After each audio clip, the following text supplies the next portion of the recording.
जो पूर्व सैनिकों का जो बैठक हुआ, किस मुद्दों की धाराओं को लेकर के हुआ?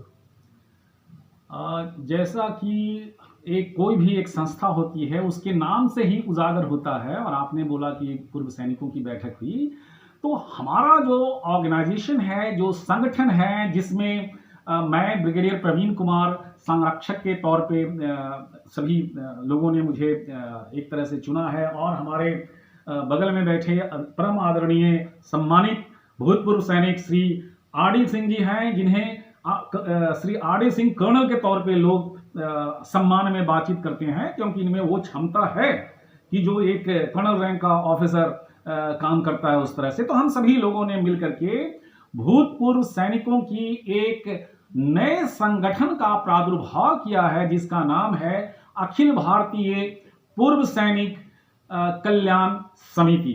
हमारी इस संस्था का उद्देश्य, जो लक्ष्य है, वो मैं बताना चाहूंगा कि ये है युद्ध विधवाओं, सेवा, जिन्हें हम लोग वीर नारी कहते हैं, सेवानिवृत्त सशस्त्र बलों यानी कि आर्मी, नेवी और एयरफोर्स के कर्मियों और उनके परिवारों के साथ साथ बूढ़े और महिलाओं, बच्चे और समाज में जो गरीब तबका के लोग हैं, जो एक तरह से वंचित समाज के लोग हैं, उन लोगों को भी हम लोग चिकित्सा, शिक्षा और सामाजिक स्तर पर जो भी उनके प्रॉब्लम्स हैं, जो भी उनकी समस्याएं हैं, उन समस्याओं को निराकरण के लिए जो स्टेप लिए जाएं, उस चीज को बढ़ावा देने के लिए हमने इस संगठन का प्रादुर्भाव किया है।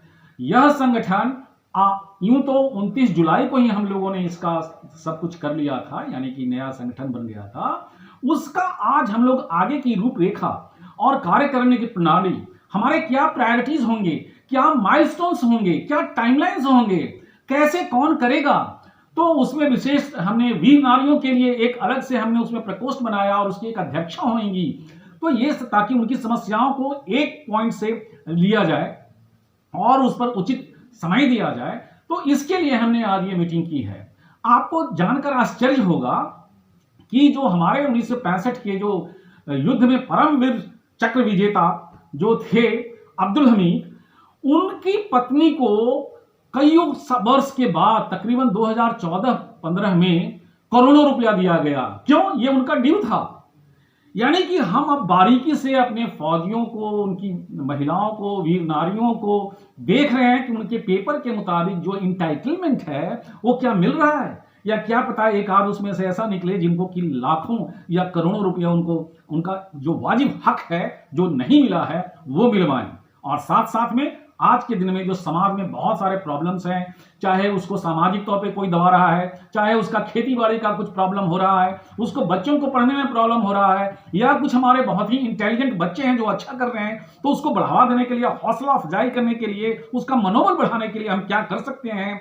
कोई ऐसी हमारी महिलाएं हैं या फौजी भाई है जिसकी पुत्री की शादी करनी है, कुछ दिक्कत आ रही है, तो उसमें क्या मदद कर सकें, इन चीजों को हम लोग देख करके ये पूरा का पूरा समाज हमारा जो भूतपूर्व सैनिकों का है, ये एक नया संगठन बना करके इस बैनर के तले ये करने के लिए आज हम लोग एकत्रित हुए हैं। और हम लोग इस पर बिल्कुल इस संगठन को हम लोग प्रभावशाली और असरदार बनाने के लिए आज एकत्रित हुए हैं। अच्छा सर, ये क्या लगता है कि ये जो संगठन बना है, ये आगामी लोकसभा चुनाव को लेकर तो नहीं बना?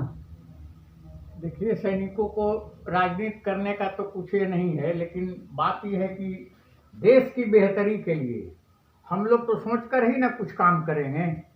ये उससे इससे चुनाव और इससे इस संगठन को कुछ लेना देना नहीं है।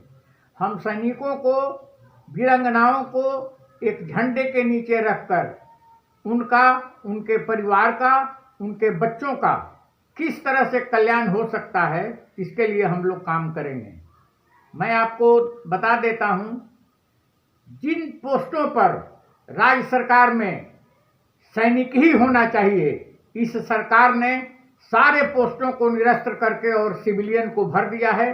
चाहे वो जिला सैनिक बोर्ड हो या जितनी भी संस्थाएं हैं, उसमें टोटल सिविलियंस को भर दिया गया है और उनको सैनिकों की समस्या से कोई लेना देना नहीं। तो हम लोगों का जो संघर्ष होगा इस बैनर तले, तो यही होगा कि जो हमारा अधिकार है तुमको देना होगा, और उसके लिए हम और कुछ करने के लिए तैयार रहेंगे। सरकार ये सोच ले, हम सैनिक जग चुके हैं, हम सोए नहीं हैं, इसलिए कि हमने दिया राष्ट्र को जीवन, राष्ट्र हमें क्या दिया, अपनी आग तेज करने को नाम हमारा लिया। सिर्फ हमारा नाम लेकर के अपनी उल्लू सीधा कर रही है सरकार। सैनिकों का यहाँ कोई आबरू नहीं है, कोई इज्जत नहीं है, यह मैं डंके की चोट पर कहता हूं। और वो हक हुकूक दिलाने के लिए हम लोगों ने जो नया संगठन बनाया है, उसके लिए हम लोग हर कुछ करने के लिए तैयार हैं। आपका नाम? R D Singh, colonel.